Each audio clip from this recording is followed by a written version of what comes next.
Each explosion in Gaza doesn't just shatter buildings, it tears through the conscience of the world. Every siren, every plume of smoke reignites an old, bitter question. When will it end? For decades, Gaza has been the flashpoint of a conflict that refuses to die, a place where history, politics, and human suffering collide in an endless loop of destruction. This is not merely a regional struggle, it's a human tragedy broadcast to billions, replayed after every bombing, every funeral, every ceasefire that inevitably collapses. In this story, we explore how Gaza became both a prison and a battlefield, and why the world can't seem to look away. The story of Gaza begins long before the modern headlines. To understand today's suffering, we must go back to a century of displacement, promises, and betrayals. When the Ottoman Empire fell after World War I, Britain took control of Palestine under a mandate from the League of Nations. Jewish immigration increased, driven by European persecution and dreams of a homeland. Arab Palestinians who had lived there for generations saw their land and future slipping away. When the United Nations proposed a partition plan in 1947, creating separate Jewish and Arab states, war erupted immediately. In 1948, the State of Israel was declared, and hundreds of thousands of Palestinians were displaced. Many fled or were forced into the narrow coastal strip of Gaza, a small sliver of land that would become one of the most densely populated places on Earth. Decades passed, but Gaza remained a symbol of statelessness and despair. Under Egyptian rule from 1948 to 1967, Gaza struggled with poverty and overcrowding. Then came the Six-Day War of 1967, a lightning conflict in which Israel seized the West Bank, East Jerusalem, and Gaza. From that moment, Gaza fell under Israeli occupation. Checkpoints, curfews, and military patrols became part of everyday life. The Palestinian resistance grew, sometimes peaceful, often violent, as generations born under occupation knew nothing but confinement. By the late 1980s, anger erupted into the First Intifada, a mass uprising of stones against soldiers, of children against tanks. Images of slingshot-wielding youths facing armed troops flooded television screens worldwide. The world began to pay attention. In 1993, the Oslo Accords promised hope. For the first time, Israeli and Palestinian leaders shook hands on the White House lawn. The Palestinian Authority was formed and there was talk of autonomy, but Gaza's reality barely changed. Settlements expanded, borders stayed closed, and the dream of statehood slipped further away. Then came Hamas, founded in 1987 as an offshoot of Egypt's Muslim Brotherhood. Hamas rose as both a political and militant force. It rejected Israel's legitimacy and promised to liberate all Palestinian land through resistance. While the Palestinian Authority pursued negotiations, Hamas gained popularity in Gaza by offering social services, charity, and a message of defiance. When Israel withdrew its soldiers and settlers from Gaza in 2005, many hoped it was the first step toward peace. But soon after, in 2006, Hamas won democratic elections in Gaza. The world reacted with shock and sanctions. Rival factions, Fatah and Hamas, fought bitterly for control. By 2007, Hamas had seized Gaza entirely. In response, Israel and Egypt imposed a blockade, sealing Gaza's borders by land, air, and sea. Since then, Gaza has been under siege, its 2 million residents trapped in what many call the world's largest open-air prison. Electricity is scarce. Water is often undrinkable. Hospitals run on generators. Children grow up knowing only war and rubble. And every few years, the same deadly pattern repeats. A rocket is fired from Gaza. Israel responds with overwhelming force. Airstrikes flatten apartment buildings. Families dig through debris for their loved ones. The world watches in horror and then moves on. Each war has a name, a justification, and a grimly familiar body count. Operation Cast Lead in 2008, Operation Protective Edge in 2014, Operation Guardian of the Walls in 2021. Each time, thousands of Palestinians die, many of them civilians, women, and children. Israel cites self-defense, pointing to Hamas rockets that target its cities. Palestinians and human rights groups accuse Israel of collective punishment. In the chaos, truth itself becomes a casualty. Media coverage turns into a battleground, each side fighting not just with weapons, but with words, images, and statistics. Social media amplifies the outrage. Videos of bombed hospitals, dead children, and grieving parents flood timelines within minutes. Hashtags become weapons. Governments issue statements, and protests fill the streets of London, New York, and Jakarta. The world divides, some standing firmly with Israel, citing its right to defend itself, others condemning the occupation, calling for justice for Palestinians. The debate is loud, emotional, and endless, much like the conflict itself. International organizations struggle to intervene. The United Nations repeatedly calls for ceasefires, investigations, and humanitarian access. Yet its resolutions are often ignored or vetoed in the Security Council. UN schools in Gaza have been bombed. Aid convoys are delayed. Refugees line up for food as drones buzz overhead. Diplomacy, it seems, collapses every time bombs start to fall. But beyond politics, the human toll defines this story. A generation of Gazans has never seen the world beyond the border fence. Many children have lived through multiple wars before reaching their teens. Psychologists call it collective trauma, an entire society scarred by perpetual conflict. Yet, amid despair, resilience endures. Doctors perform surgeries in candlelight. Teachers rebuild classrooms after airstrikes. Artists paint murals on shattered walls, turning grief into resistance. Life continues defiantly. For Israel, the fear is also real. Rocket sirens send families running to shelters. Children learn to recognize the sound of an incoming missile. Entire cities shut down during escalations. The trauma cuts both ways, though unequally. While Israel's Iron Dome intercepts many rockets, Gazans have no shield against the sky.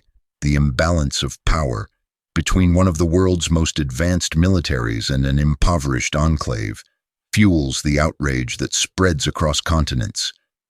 Every ceasefire feels temporary, every lull an illusion. Politicians promise peace, but neither side trusts the other. Hamas refuses to recognize Israel's existence. Israel refuses to lift the blockade without disarmament. The cycle continues: blockade, resistance, retaliation, mourning, repeat. And the world, weary and divided, debates who is to blame. But what if the real tragedy is not in who started it, but that no one can end it? Because each new war deepens the divide, hardens hearts, and ensures the next one will come sooner. The Gaza conflict has become more than a war over land. It's a war over memory, identity, and morality itself. To some, it's about security.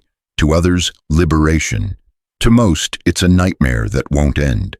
And as the bombs fall, the cameras roll, and the hashtags trend, the question remains: what does it mean to be human in a world that allows this to continue? For every child buried in Gaza, for every siren in Tel Aviv, for every mother who grieves, the answer feels further away. Perhaps the Gaza conflict endures not just because of politics or power, but because humanity has failed to learn from its own suffering. Until empathy outweighs vengeance and justice outshines pride, Gaza's sky will never truly clear. Every new generation inherits the ruins of the last. In Gaza, children learn to count not just numbers, but wars. Their bedtime stories are of sirens, shelters, and loss. A 10-year-old might recall 3 or 4 major conflicts before learning long division. For them, normal life is something they've only seen on television. Outside the borders, much of the world has grown numb. The headlines blur together: ceasefire, renewed fighting, casualties mount. It's as if the Gaza conflict has become a tragic routine, a storm that never ends. But beneath the statistics, real people struggle to hold on to dignity. Hospitals in Gaza are often on the brink of collapse. Doctors operate with limited anesthesia, nurses reuse gloves, and generators rumble to keep lights on. Every strike pushes the healthcare system closer to disaster. When Israel's airstrikes hit near hospitals, the shock reverberates worldwide. Israel claims militants hide among civilians. Gaza's residents argue there is nowhere safe to go in a place so small, so crowded. The humanitarian dilemma becomes a moral puzzle too painful for the world to solve. International law is invoked, condemned, and forgotten. The Geneva Conventions speak of protecting civilians, but in Gaza, those lines blur under fire. Human rights organizations publish reports, each one detailing civilian deaths, alleged war crimes, and indiscriminate bombings. Israel counters with intelligence reports, satellite images, and claims of Hamas tunnels running under schools. Truth becomes layered, contested, weaponized. And amid all the arguments, the civilians are buried quietly. The blockade that seals Gaza has strangled its economy. Fishermen can sail only a few nautical miles before Israeli patrols force them back. Farmers cannot export their crops. Unemployment hovers around 50%. Young graduates with degrees in engineering or medicine often sit idle, waiting for permits to leave that never come. Desperation breeds anger, and anger breeds defiance. This is the cycle that keeps fueling the conflict. Beyond the borders, politicians play their roles on the global stage. The United States remains Israel's strongest ally, providing billions in military aid. European nations issue statements of concern, but stop short of decisive action. Arab governments, once vocal, now tread carefully, balancing alliances and interests. Meanwhile, Iran and other regional players support Hamas, ensuring the flames never fully die out. Gaza becomes not just a battlefield, but a proxy for global power struggles. The media adds another layer. In every escalation, journalists risk their lives to capture the horror. Images of dead children and flattened buildings dominate the screens. In an instant, public opinion shifts, outrage surges, protests erupt, and the digital battlefield ignites. Each side accuses the other of propaganda. Each tries to control the narrative. But what's undeniable are the faces: grief, exhaustion, fear, that stare back from every image.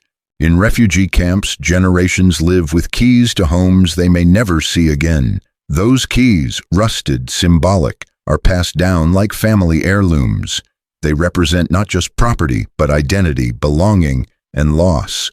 For Palestinians, Gaza is both a home and a wound that refuses to heal. For Israelis, it is a reminder of insecurity, of enemies who won't disappear. Both narratives coexist, both soaked in history and pain. Attempts at peace have come and gone. Camp David, Oslo, Annapolis. Each time hope flickered and then faded. Mutual distrust runs deep, poisoned by years of broken promises and bloodshed. Even those who want peace fear being labeled traitors by their own people. Extremists thrive in this environment, where fear is currency and vengeance is law. The cost of this endless war is not measured only in deaths, but in dreams lost. Children's futures shrink under rubble. Parents struggle to explain why the world allows this. Teachers write lessons about hope while teaching in bombed-out classrooms. Psychologists speak of generational trauma, a psychological inheritance of fear. For Gaza, trauma is not an event. It is existence itself. Yet there are moments of courage that defy despair. Doctors volunteering for the wounded, artists painting murals of peace amid ruins, journalists broadcasting truth until their final breath, ordinary people showing extraordinary resilience. Their defiance, quiet but powerful, is a reminder that even in war, humanity endures. But endurance has limits.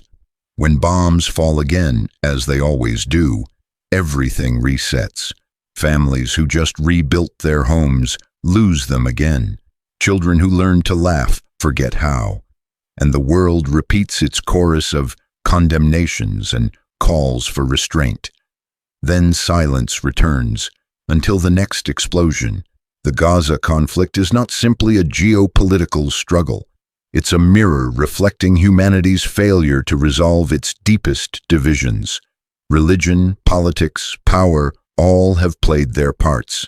But at its heart, this is a story about empathy lost. Each side's suffering is real. Each side's pain deserves acknowledgement. Yet, as long as we divide victims by nationality, as long as we argue over whose death matters more, peace will remain impossible. To end the endless war, both Israelis and Palestinians must face the hardest truth: that victory cannot come through annihilation, only coexistence. But coexistence demands trust, and trust demands justice. The world can build walls and defenses, but without empathy, it will build nothing lasting. Perhaps peace will begin not in conferences or treaties, but in compassion, when one mother's tears in Gaza are seen as no different from another's in Tel Aviv. Until then, Gaza remains trapped between fire and fear, a land where history repeats, hope flickers, and humanity is tested again and again.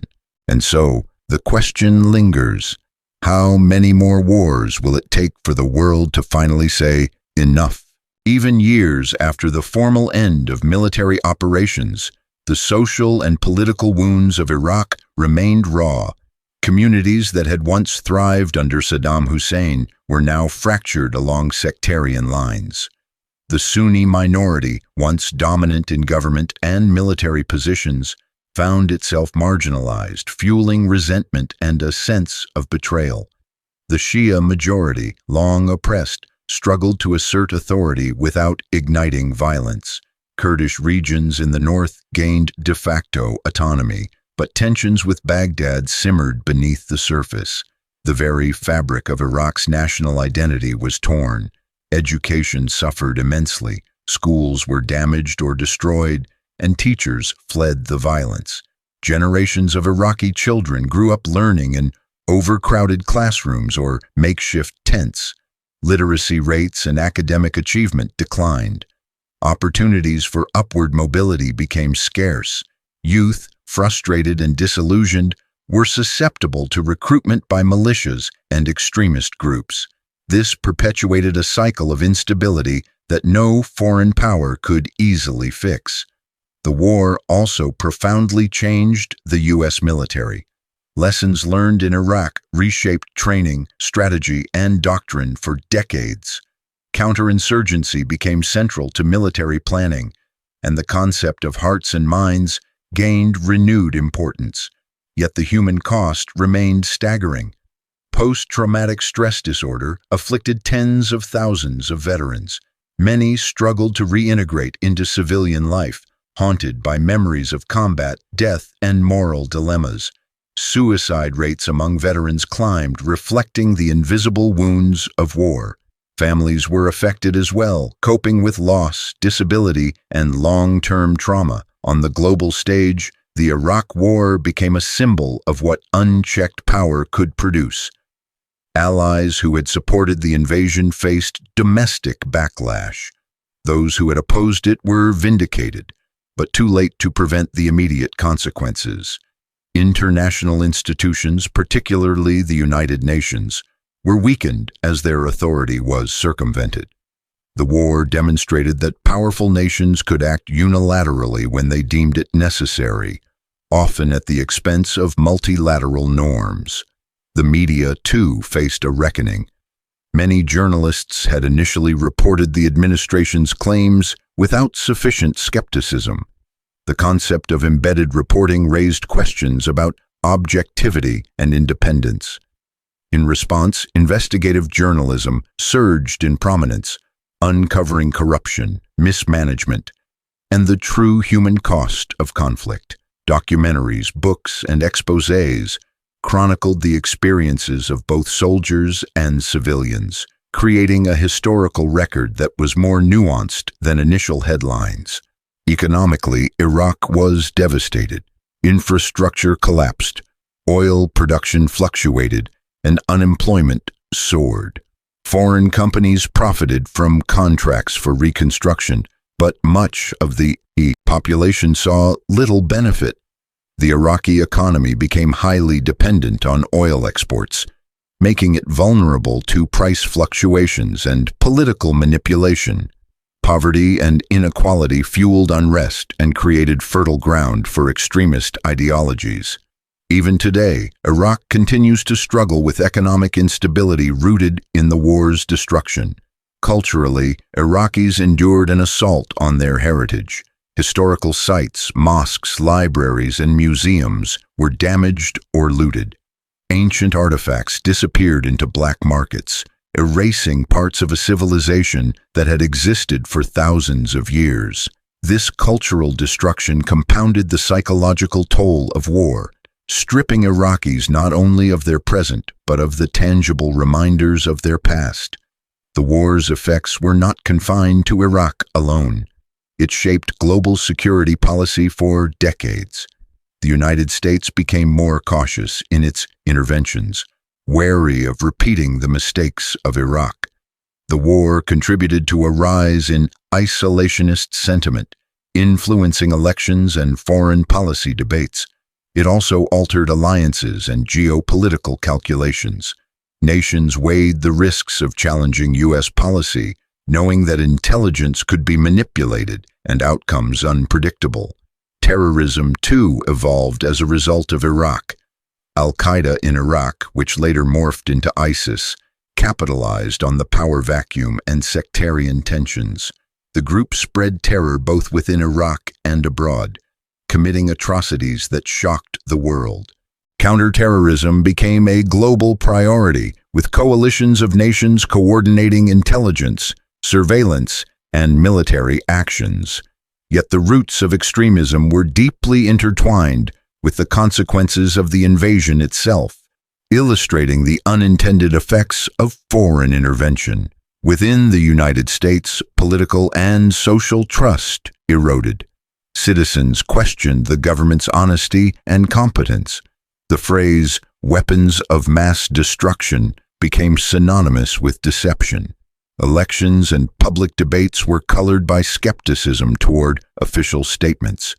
The Iraq War reshaped public expectations of transparency, accountability, and the use of military force. It also influenced civic engagement, prompting citizens to demand more rigorous scrutiny of intelligence and policy decisions. For Iraqis, every day was a struggle to reclaim normalcy. Electricity and water were unreliable, healthcare facilities were limited, and the threat of violence lingered. Communities developed coping mechanisms, neighborhood councils, local militias for protection, and informal networks of aid. Religion and local culture often provided solace amid the chaos. Art, music, and literature became outlets for expressing pain, hope, and resistance. These cultural expressions helped preserve a sense of identity despite the war's attempts to erase it. The Iraq War also altered how the world views interventionist policies. Scholars debated the ethics of preemptive war. International law experts examined violations and loopholes. Political scientists analyzed the ripple effects of regime change. Iraq became a case study in both the perils of unilateral action and the complexity of nation-building. It highlighted the tension between moral imperatives and pragmatic realities, forcing policymakers to reconsider future strategies. Years later, Historians continue to grapple with the Iraq War's legacy. They examine intelligence failures, the role of ideology in decision-making, and the human cost of military ambition. They study how media, public opinion, and political pressure can converge to create irreversible outcomes. And they question the ethical responsibility of nations to prevent suffering even when pursuing perceived security goals. Perhaps the most enduring lesson is the fragility of trust. Trust between nations, between governments and citizens, and between leaders and the public. Once broken, trust is extraordinarily difficult to restore. The Iraq War demonstrated that even with superior military power, credibility can be lost in moments of misjudgment or deception. Rebuilding that credibility requires humility, transparency, and time, resources often in short supply in global politics. For ordinary Iraqis, the war remains a lived reality. Daily life is shaped by infrastructure challenges, lingering security threats, and political uncertainty. Yet their resilience continues to define Iraq's story. Despite violence, corruption, and hardship, Iraqis continue to work, study, create, and hope. Their perseverance stands as a testament to human endurance amid the most devastating of circumstances. Looking back, the Iraq War serves as a warning and a lesson. It cautions against acting on fear without verification.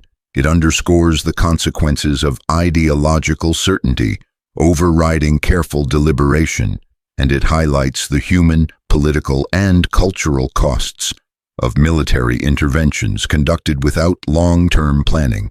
The invasion may have shattered trust, but it also revealed the enduring strength of human resilience. From the rubble, Iraqis, veterans, and global observers continue to reflect, learn, and debate.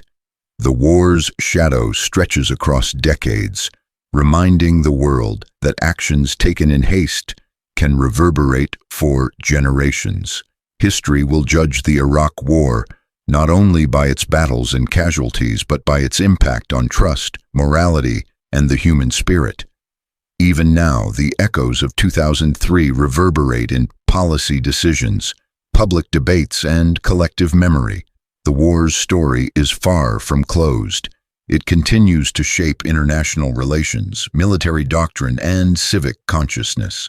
And for Iraq, its people, and the world, the question remains: how can nations rebuild trust once it has been shattered so completely?